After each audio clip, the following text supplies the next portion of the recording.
اللہ الرحمن الرحیم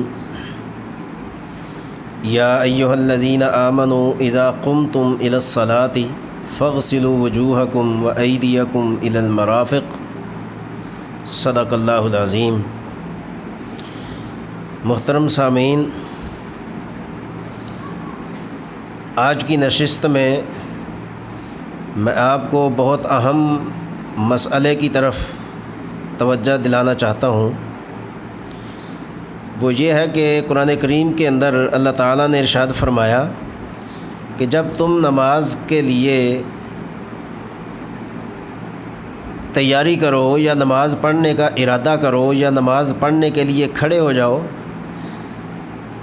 تو اس سے پہلے وضو کا کرنا ضروری ہے، اور وضو سے پہلے پاکیزگی کا حاصل کرنا بہت زیادہ ضروری ہے۔ جتنا انسان پاک صاف رہے گا جسمانی طور پر اور لباس کے طور پر، اتنا ہی اس کا وضو اچھا ہوگا، اور جتنا وضو اچھا ہوگا اتنی اس کی نماز اچھی ہوگی۔ ہوتا کیا ہے کہ ہم جسم کے پاک ہونے میں اور کپڑوں کے پاک رکھنے میں بالکل توجہ نہیں کرتے۔ کہیں سے کوئی گندے چھینٹے پڑ گئے، کپڑے خراب ہو گئے، ہمیں نہیں پتہ کہ ہمارے کپڑوں کو نجاست لگی ہوئی ہے یا ہمارے کپڑے ناپاک ہیں، توجہ ہی نہیں ہوتی بالکل۔ یا یوں سمجھے کہ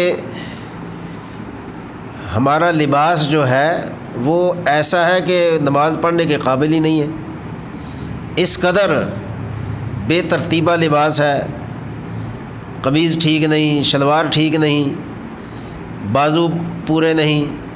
یہ جو تمام تر چیزیں ہیں یہ نماز کے خشوع اور خضوع اور قبولیت میں بہت اہم حیثیت رکھتے ہیں۔ تو اس لیے میں آج آپ کو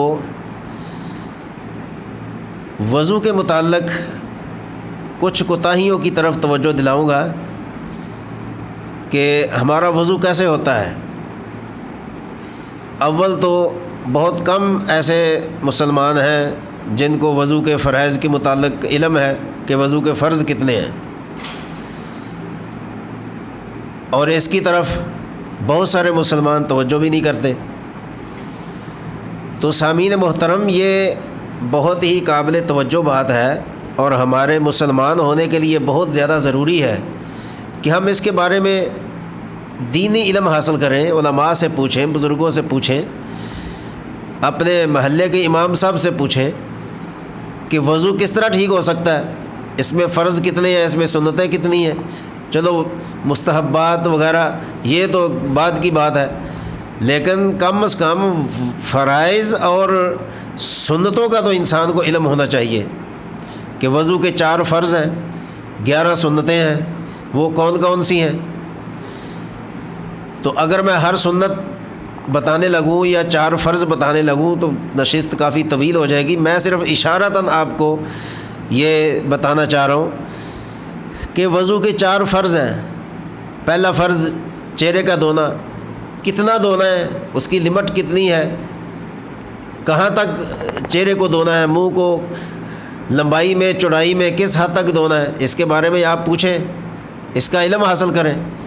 دوسرا بازو دھونے ہیں کونیوں سمیت، لیکن بہت سارے مسلمانوں کو دیکھا ہے کہ وہ جلدی جلدی وضو کرتی ہیں، ان کی کونیاں سوکھی ہوتی ہیں، وہاں تک پانی نہیں پہنچتا، جبکہ یہ فرض چیز ہے، اور فرض میں ایک بال کے برابر بھی اگر کوئی چیز خشک رہ گئی تو آپ کا وضو نہیں ہوگا، تو پھر نماز کیسے ہوگی۔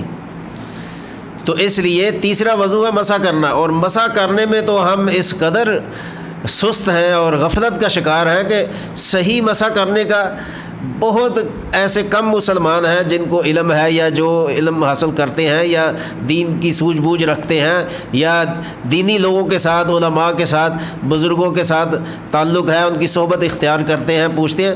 ان کے سوا عام مسلمانوں کو نہیں پتہ کہ مسح کیسے کرنا ہے۔ تو اس کے بارے میں ضرور غور و فکر کریں، سوچیں سمجھیں کہ ہمارا مسح ٹھیک ہوگا تو ہمارا وضو ٹھیک ہوگا۔ اسی طرح چوتھا فرض ہے کہ پاؤں کا دھونا، کہاں تک پاؤں دھونے، اس کا علم ہونا ضروری ہے۔ یاد رکھیں کہ اگر وضو میں کمیاں کوتاہیاں رہ گئیں، سنتیں پوری نہ ہوئیں، تو سنت کے ثواب سے ہم محروم ہو جائیں گے، سنت کا ثواب نہیں ملے گا۔ لیکن خدا نہ خواستہ اگر وضو کے فرائض میں کوئی سستی ہو گئی اور فرض پورے نہ ہوئے تو سرے سے آپ کا بالکل وضو ہوا ہی نہیں۔ میں آپ کو بہت بڑی دلیل دیتا ہوں، اور وہ دلیل بھی ایسی ہے کہ انسان سن کے سوچے گا کہ وضو کے متعلق بھی یہ ہو سکتا ہے۔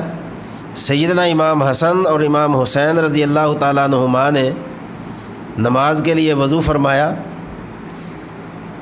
تو ان کے ساتھ ایک آدمی وضو کر رہا تھا، تو شہزادوں کا وضو تو ماشاءاللہ وہ وضو ہے جن کے وضو کی تربیت خود رسالت مآب صلی اللہ علیہ وسلم نے فرمائی، اور سیدنا حضرت علی رضی اللہ تعالیٰ عنہ نے فرمائی، سیدہ طیبہ فاطمۃ الزہرا سلام اللہ علیہا نے فرمائی۔ ان کے وضو کے تو کیا کہنے، جو چیزیں ہمارے خواب و خیال میں بھی نہیں ان کا بھی وہ خیال کرتے تھے۔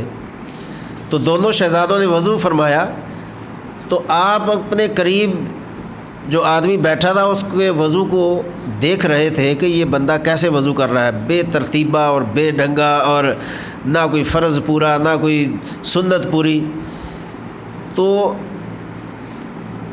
یہ دونوں شہزادوں نے جب اس نے وضو مکمل فرما لیا تو ان کو اپنے پاس بلایا، اس آدمی کو بلا کے فرمانے لگے، اب دیکھیں یہاں انسان کی عقل اور انسان کی حکمت اور بصیرت کا پتہ چلتا ہے کہ ہمارے سامنے کوئی غلط کام کرے تو ہم غصے میں آ جاتے ہیں، طیش میں آ جاتے ہیں کہ اوے تو نے یہ کیوں کیا، وہ کیوں کیا، فلاں کیوں کیا۔ لیکن شہزادوں کی تربیت کا انداز دیکھیں، ان کے بتانے کا انداز دیکھیں، ان کو امتیوں کو سمجھانے کا انداز دیکھیں، اور اس سے پھر ہم سبق حاصل کریں کہ کسی کو کوئی اچھی نیکی کی بات بتانی ہو تو اس انداز سے بتائیں کہ اگلا آدمی شرمندہ نہ ہو۔ لیکن ہماری تو ہر بات شرمندگی سے خالی نہیں ہوتی۔ اگر خدا نہ خواستہ کسی مسلمان نے کوئی کام غلط کر دیا تو سب سے پہلے ہمارا یہ سوال ہوتا ہے کہ اوے تمہیں پتہ نہیں ہے، اتنا بڑا ہو گیا، منہ پہ داڑھی آ گئی ہے، پتہ نہیں ابھی تک، جس سے اس کی دل شکنی ہوتی ہے، حوصلہ شکنی ہوتی ہے، اور دین سے متنفر ہونے کا زیادہ اندیشہ ہے کہ وہ آپ کی بات سے دین سے دور ہو جائے۔ پہلے ہی دور ہے، مزید دور ہو گیا تو وہ آپ کے سر پڑے گا، آپ اس کے جواب دیں ہوگے کہ آپ کے ایک جملے کی وجہ سے وہ متنفر ہوا دین سے۔ تو ان دونوں شہزادوں نے اس آدمی کو اپنے پاس بلایا، اس کو یہ نہیں کہا کہ تم نے وضو غلط کیا ہے، تم نے فرض پورے نہیں کیے، تم نے سنتیں پوری نہیں کی، نہیں، کچھ نہیں کہا۔ شہزادوں نے یہ فرمایا کہ اے بندہ خدا، ہم دونوں وضو کرتے ہیں، آپ نے ہمارے وضو کا خیال رکھنا ہے کہ میں زیادہ صحیح کرتا ہوں یا امام حسن صحیح کرتے ہیں، ہمارے وضو کا آپ نے خیال رکھنا ہے، جہاں غلطی ہو ہمیں بتانا ہے۔ اب دیکھیں کیا انداز ہے حسن و جمال کا اور تربیت کا اور بتانے کا، سمجھانے کا۔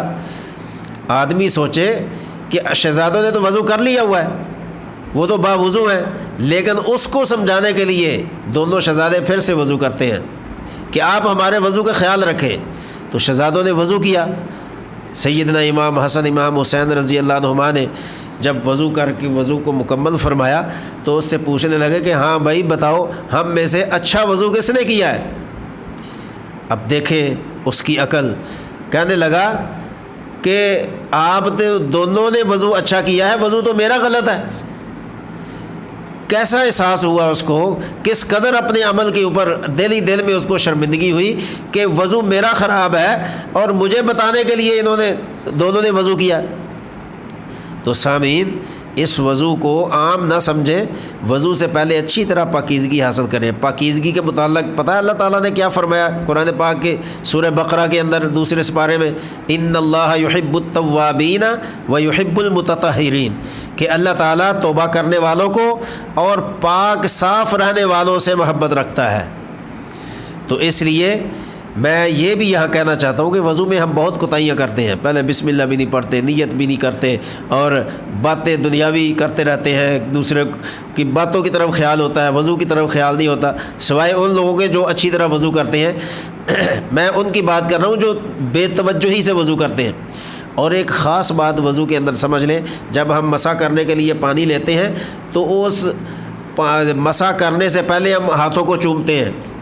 یہ کسی فرقے کے نزدیک بھی ٹھیک نہیں ہے۔ مسئلہ یہ ہے کہ جب ہم مسح کرنے کے لیے ہاتھ گیلا کریں تو مسح کرنے سے پہلے اس ہاتھوں کو کہیں استعمال نہیں کرنا، وہ ہاتھ مستعمل نہیں ہونے چاہیے۔ اس لیے مسح کے لیے جب ہم ہاتھ گیلا کریں تو سیدھا مسح کریں، ان کو چومنا بالکل منع ہے۔ تو میں اس میں اختلافی کوئی بات نہیں کر رہا، آپ کسی مسلک کے بھی عالم سے پوچھ لیں، یہ بہت بڑی ہماری ناسمجھی ہے، دین سے دوری ہے، یہ عمل بالکل قطعاً جائز نہیں ہے۔ اس سے آپ کے جو مسح فرض ہے اس میں خلل آ سکتا ہے۔ تو لہٰذا ہاتھ گیلا کرنے کے بعد آپ اس طریقے سے مسح کیجئے کہ آپ کا پورے سر کا مسح ہو جائے اور واپس یوں آئیں اور یہ شہادت کی انگلی کانوں میں لگائیں اور انگوٹھا کان کے پیچھے اور یہ ہاتھ کی پشت جو ہے اس کو گردن کے اوپر لگائیں۔ سائنسدانوں نے جو ریسرچ کی ہے اس وضو کے اوپر، وہ مجبور ہو گئے ہیں یہ کہنے پر کہ اسلام اور دین نے جو مسلمانوں کو وضو کا طریقہ بتایا ہے، اس وضو کرنے سے مسلمانوں کے اندر پاگل، مجنوں اور دیوانہ ہونے کی شرح جو ہے وہ دنیا میں سب سے کم ہے۔ تو یہ وضو کی برکت ہے۔ جو لوگ وضو نہیں کرتے، نماز نہیں پڑھتے، وضو کا عمل نہیں کرتے، وہ بہت خسارے میں ہیں دوستو۔ وضو کرنے سے ہمارے ہاتھوں کے، چہرے کے، پاؤں کے، سر کے، جہاں جہاں وضو جاتا ہے، وضو کے اعضاء ہم گیلے کرتے ہیں، وہ ان کے گناہ معاف ہو جاتے ہیں۔ اور رسالت مآب صلی اللہ علیہ وسلم نے ارشاد فرمایا، جو بندہ باوضو رہتا ہے اس کے رزق میں بڑی برکت ہوتی ہے، اور اللہ تعالیٰ وہاں سے رزق دیتا ہے جہاں سے وہ سوچ بھی نہیں سکتا۔ اور رسالت مآب صلی اللہ علیہ وسلم نے یہ بھی فرمایا کہ روز قیامت میں اپنے امتیوں کو وضو سے پہچانوں گا، کہ جو اعضاء وضو میں گیلے ہوتے تھے، دھلتے تھے، وہ وضو مسلمان کے امتیوں کے روز قیامت چمک رہے ہوں گے، ان سے روشنی اور کرنیں نکل رہی ہوں گی، جس سے پیارے حبیب صلی اللہ علیہ وسلم ہم کو پہچان لیں گے کہ یہ میرے امتی ہیں۔ تو لہٰذا اس نشست کو، اس ویڈیو کو زیادہ سے زیادہ نیک نیتی سے اور ثواب سمجھ کر اس کو شیئر کریں دوسروں سے، دوسروں کو بتائیں۔ انشاءاللہ العزیز اللہ تعالیٰ آپ کو بھی اس کا اجر عطا فرمائے گا، اور جو اس پر عمل کریں گے ان کو بھی اللہ تعالیٰ اجر دے گا۔ آمین۔